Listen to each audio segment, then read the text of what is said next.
एक पौराणिक कथा काफी प्रसिद्ध है, जिससे हमें श्री कृष्ण एवं राधा जी के अटूट प्रेम के बारे में पता चलता है। कहते हैं कि एक बार नंदलाल काफी बीमार पड़ गए।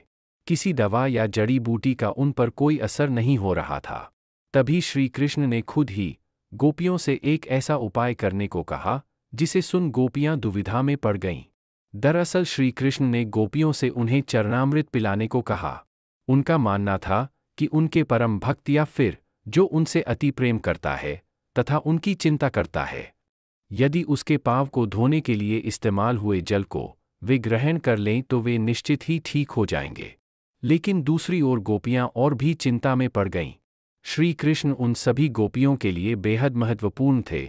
वे सभी उनकी परम भक्त थीं, लेकिन उन्हें इस उपाय के निष्फल होने की चिंता सता रही थी। उनके मन में बार बार यह आ रहा था कि यदि उनमें से किसी एक गोपी ने अपने पांव के इस्तेमाल से चरणामृत बना लिया और कृष्ण जी को पीने के लिए दिया, तो वह परम भक्त का कार्य तो कर देगी, परंतु किन्हीं कारणों से कान्हा ठीक ना हुए तो उसे नर्क भोगना पड़ेगा। अब सभी गोपियां व्याकुल होकर श्री कृष्ण की ओर ताक रही थी और किसी अन्य उपाय के बारे में सोच ही रही थी कि वहां कृष्ण की प्रिय राधा आ गईं।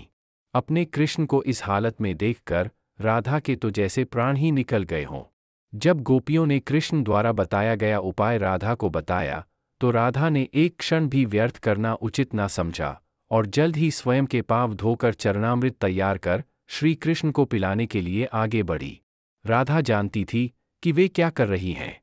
जो बात अन्य गोपियों के लिए भय का कारण थी, ठीक वही भय राधा को भी मन में था, लेकिन कृष्ण को वापस स्वस्थ करने के लिए वह नर्क में चले जाने को भी तैयार थीं।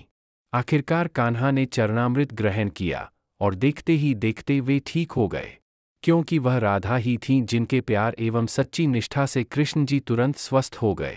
अपने कृष्ण को निरोग देखने के लिए राधा जी ने एक बार भी स्वयं के भविष्य की चिंता ना की और वही किया जो उनका धर्म था। राधे राधे।